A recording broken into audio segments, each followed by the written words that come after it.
नमस्कार, आप देख रहे हैं लाख टके की बात। मैं हूं अनुराग दीक्षित और लाख टके की बात में आज सबसे पहले बात धर्मांतरण की। जी हां, धर्मांतरण को लेकर बड़ा चौंकाने वाला खुलासा हुआ है। 2 लोगों की गिरफ्तारी हो चुकी है, लेकिन बात यहीं तक थमती नजर नहीं आती है। आए दिन न्यूज नेशन के खुलासे में बड़े खुलासे, बड़ी जानकारियां सामने आ रही हैं, जिसके बाद यह सवाल है कि तार आखिर जाते कहां तक है। ये रिपोर्ट देखिए।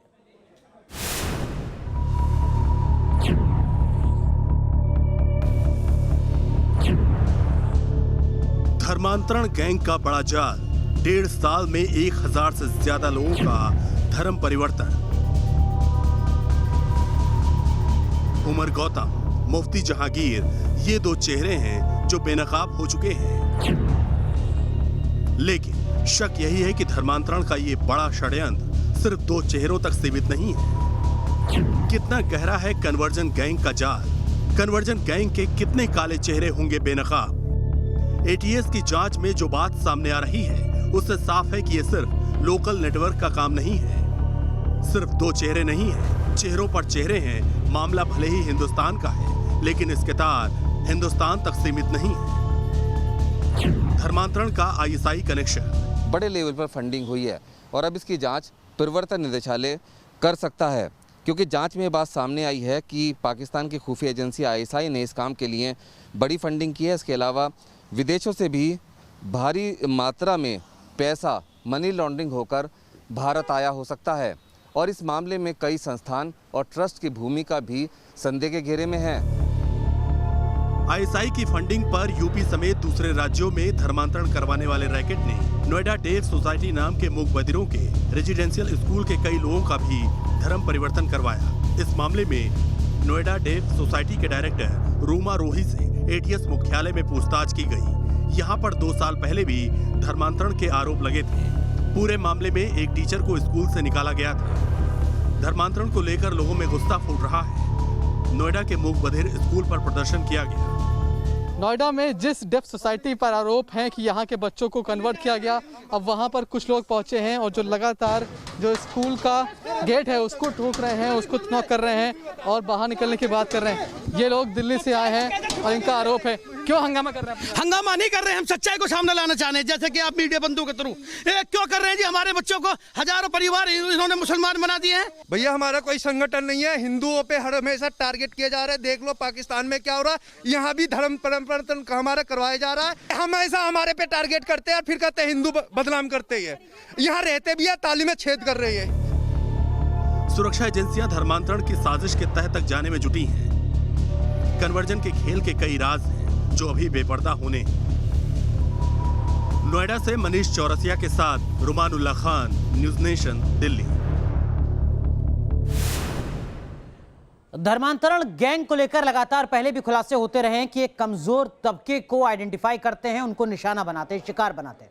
उन लोगों को शिकार बनाते हैं जो उपेक्षित होते हैं। और यहां पर भी धर्मांतरण गैंग ने निशाना बनाया है, शिकार बनाया है मूक बधिर का।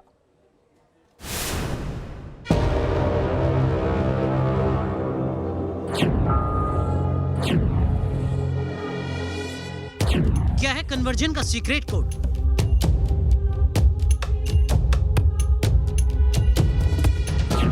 क्यों मूक बधिरों को टारगेट किया जा रहा है? नंबर तो इनका कोड वर्ड में लिखा था, लेकिन सर्विलांस में अब पैसे का भी लालच दिया कि तुम्हें अच्छी जॉब दिला देंगे, वहाँ आओगे, तुम्हारे पास यहाँ घर नहीं है खुद का। कानपुर के आदित्य का कन्वर्जन कर अब्दुल बनाने की कहानी चौंकाने वाली है। आदित्य की मां की बातचीत से जो खुलासे हो रहे हैं वो चौंकाते हैं। क्या है कन्वर्जन का साइन लैंग्वेज कनेक्शन? खबरों के मुताबिक आदित्य साइन लैंग्वेज में बने वीडियो सोशल मीडिया पर डालता था। इन्हीं के जरिए वो धर्मांतरण गैंग के संपर्क में आया। बताया जाता है कि धर्मांतरण के लिए पहले मूक बधिर बच्चों का ब्रेन वॉश किया जाता था। ब्रेन वॉश के लिए स्पेशल इंस्ट्रक्टर होते थे। बच्चों को साइन लैंग्वेज में समझाया जाता था। आखिर साइन लैंग्वेज से कैसे मूक बधिर बच्चों का धर्मांतरण किया जाता है, इसको समझने के लिए एक वीडियो देखते हैं। माना जा रहा है कि साइन लैंग्वेज के जरिए बच्चों को बरगलाने की कोशिश हो रही है, नौकरी का लालच देने के संकेत मिल रहे हैं। इस संबंध में हमने एक्सपर्ट से भी बातचीत की। प्रीति जी, मैं देखिए वो वीडियो में चलवाता हूं, जो शख्स यहाँ पर कुछ बोल रहा है वो क्या बोल रहा है वो जरा आप एक बार बताइएगा। जी प्रीति जी। ये जो बता रहे हैं वीडियो आप, सर ये हरियाणा डेफ सोसाइटी के 2 लीडर्स हैं। ये बेसिकली धर्मांतरण को लेके नहीं बात कर रहे हैं। ये जो गवर्नमेंट जॉब्स निकलती है स्टाफ सिलेक्शन कमेटी की, उसके अंदर डी ग्रेड की जो पोस्ट होती हैं, डी ग्रुप की पोस्ट जो होती हैं, उसको लेकर है कि काफी पोस्ट जो होती हैं उसमें हार्ड ऑफ हियरिंग जो कि डेफ लोगों के लिए मतलब रखी गई है, लेकिन उसमें जो सिलेक्शन है वो हार्ड ऑफ हियरिंग लोगों का हो जाता है, उसको लेके बात की गई है। तो यहाँ पर ये शख्स दरअसल में नौकरी दिलाने का वादा यहाँ पर कर रहा है, ये सरकारी नौकरी देने का भरोसा यहाँ पर दे रहा है उन तमाम मूक बधिरों को। प्रीति जी, सर ये एडवोकेट के पास में गए हैं इस वक्त जी, और वहां पे इन्होंने जाके ये डिस्कशन किया है कि 50 लोगों ने एग्जाम दिया था लेकिन उनका सिलेक्शन नहीं हो पाया है, और शायद यही रीजन रहा है कि वो कंप्लीट डेफ है और हार्ड ऑफ हियरिंग का उनके जगह पे हार्ड ऑफ हियरिंग का लिया जाता है, सिलेक्शन होता है, तो वो उसके लेके केस के लिए रिगार्डिंग बात कर रहे हैं। और 2 से 3 लाख की जो बात की गई है वो एडवोकेट की फीस है, और जिसको कि वो लोग कह रहे हैं कि आप इंस्टॉलमेंट में दे सकते हैं। मूक बधिर बच्चों को कन्वर्ट करने के मोडस ऑपरेंडी को लेकर एक और बात सामने आ रही है, और वो ये कि कन्वर्जन से पहले बच्चों को परिवार से अलग कर दो। कानपुर के आदित्य का केरल में धर्मांतरण हुआ। गुड़गांव के रहने वाले मूक बधिर मन्नू यादव का नोएडा में धर्मांतरण किया गया। 17 फरवरी को सुबह 9 बजे मेरे को पता चला, बेटे ने कागज़ का टुकड़ा दिया मेरे हाथ में, जो एफिडेविट की फोटोकॉपी थी, वो टुकड़ा दिया, तो उससे पता चला कि लड़के का धर्म परिवर्तन करा चुके हैं। दिल्ली पता किया कि कौन इसके अंदर शामिल है, तो वहाँ से काफ़ी तब्दील के पुलिस प्रशासन ने की खुद ही जानकारी ली, तो अबू बकर का नाम सामने आया वहाँ से। जानकारों के मुताबिक मूक बधिर उपेक्षित वर्ग होने के कारण आसान टारगेट है। समाज में अलग थलग होने से उन्हें बरगलाना आसान है। स्पेशल स्कूल के नाम पर उनका आसानी से ब्रेन वॉश हो सकता है। ये हकीकत है कि आजाद भारत में धर्मांतरण के मामले उन इलाकों से आते रहे हैं जहां कमजोर तबके के लोग रहते हैं, जिन्हें आर्थिक मदद की जरूरत होती है, जो समाज की मुख्यधारा से कटे रहते हैं। यही वजह है कि मूक बधिर स्कूल के बच्चों को टारगेट किया गया। गुड़गांव से रुमानुल्लाह खान के साथ टीम न्यूज नेशन। धर्मांतरण गैंग से जुड़े कई अहम खुलासे हो रहे हैं। आरोपियों के खिलाफ सख्त कार्रवाई भी हो रही है, और जो लोग साजिश में शामिल हैं उन्होंने हाल ही में अपना धर्म बदला है। ये हिंदू धर्म की पहचान भी अपने साथ रखे रखना चाहते हैं। आखिर क्या है इनकी साजिश, इस रिपोर्ट के जरिए आपको दिखाते हैं।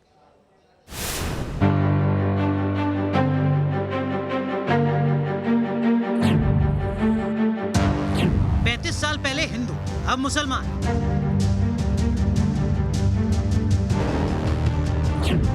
क्या है धर्म परिवर्तन के मास्टरमाइंड का गेम प्लान?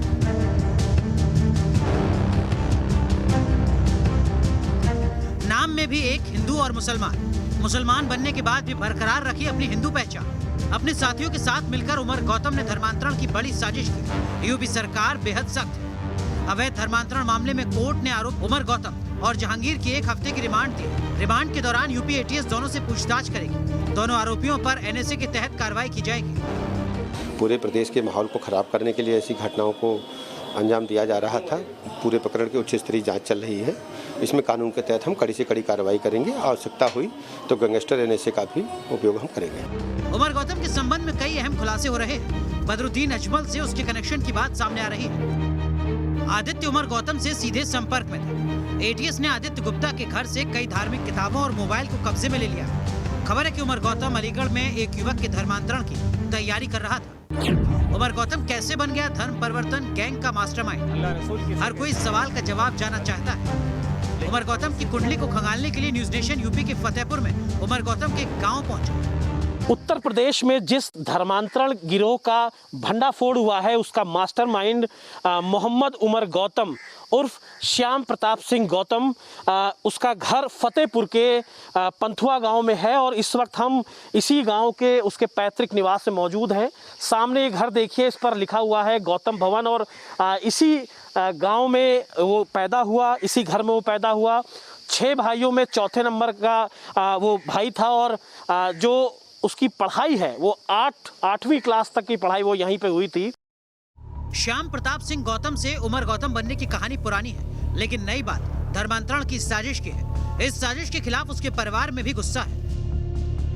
धर्म परिवर्तन के बाद कितनी बार वो यहाँ पर अपने इस गांव में अपने घर पर आए थे, और जब वो घर पर आए धर्म परिवर्तन करने के बाद तो परिवार वालों का क्या रिएक्शन था, कैसा उनका व्यवहार था? नहीं, वही के बाद तो बहुत ज़्यादा ही सबको नाराज रहे, उनके ससुराल में नाराज रहे, और दादा की सख्त हिदायत थी। दादा मतलब उनके पिता? पिता। हाँ। कि आप हमारे दरवाजे नहीं आएंगे। हाँ। और फिर हमारे पूरे परिवार से नाता खत्म।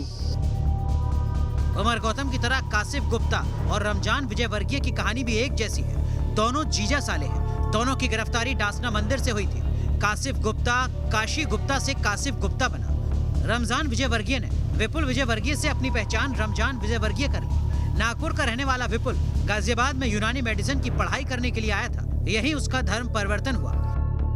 इस समय हम गाजियाबाद के विजयनगर थाना क्षेत्र के बंजारा चौक पर मौजूद हैं और ये मेरे पीछे जो आप इंस्टीट्यूट देख रहे हैं, दरअसल आप देख सकते हैं फलाए-ए-आम, ये वो इंस्टीट्यूट है जहां पर नागपुर से आकर विपुल विजयवर्गीय ने तालीम ग्रहण की थी, या यूँ कहें कि वो इंस्टीट्यूट में यहाँ पर पढ़ा था। हालांकि वो पूरी पढ़ाई नहीं कर पाया था। मामला बेहद गंभीर है। धर्मांतरण की साजिश के जाल में वो चेहरे हैं जो नियो कन्वर्ट यानी हाल ही में मुसलमान बने हैं। अपनी हिंदू पहचान बनाए रखते हुए वो धर्मांतरण की साजिश कर रहे हैं। ये कन्वर्टेड मुसलमान बस कठपुतली हैं। इनकी डोर किसी और के हाथ में है। इसी साजिश को बेपर्दा करने में जुटी हैं सुरक्षा एजेंसियां। फतेहपुर से अमित सिंह के साथ हिमांशु शर्मा, न्यूज नेशन, गाजियाबाद। और आपको बता दें, इसी मुद्दे पर आज देश की बहस आप देखेंगे। जी हां, देश की बहस के लिए जो मुद्दा आज आपने चुना है वो मुद्दा यही है, धर्मांतरण गैंग की साजिशों के तार कहां-कहां जुड़े हुए हैं। 70% लोगों ने चुना इस मुद्दे को। रात 8:30 बजे दीपक चौरसिया के साथ। अब बात पंजाब के सियासी घमासान की। जी हां, पंजाब में कांग्रेस पार्टी के अंदर मची खींचतान के बाद आज कैप्टन अमरिंदर ने कांग्रेस पैनल के साथ बैठक की। अब सबकी निगाहें सोनिया गांधी से होने वाली मुलाकात पर टिकी है।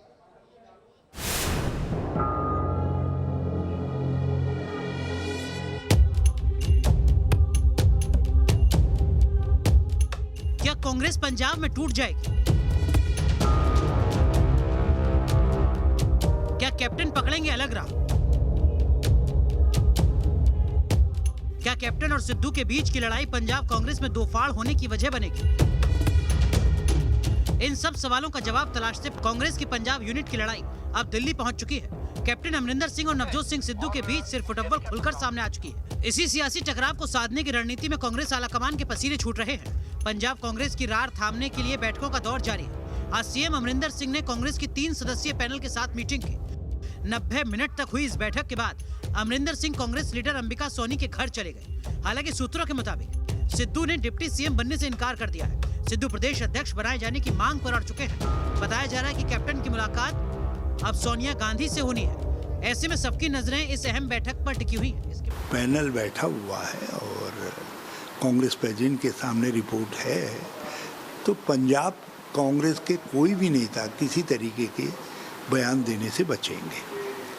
और मैं उन सभी नेताओं से, ये अकेले सिद्धू जी के विषय में नहीं कह रहा हूँ, बहुत सारे और लोगों के भी बयान आए हैं, मैं उन सब से कहना चाहता हूँ कि ऐसा कहकर आप ठीक नहीं कर रहे हैं। इस बीच पंजाब सरकार के लगभग 1 दर्जन मंत्री राहुल गांधी से भी मुलाकात करेंगे। लगभग 1 दर्जन दूसरे विधायक भी दिल्ली में डेरा जमाए हुए हैं। वो भी राहुल गांधी से मुलाकात कर सकते हैं। नेताओं को उम्मीद है कि इस मामले का हल निकाल लिया जाएगा। Team news nation. पाक अधिकृत कश्मीर में पाकिस्तान के अत्याचार के खिलाफ आवाज उठाना गुनाह है। ऐसी ही एक आवाज की आईएसआई ने गोली मारकर हत्या कर दी है, जिसके बाद पूरे पीओके में लोगों की भारी नाराजगी नजर आ रही है।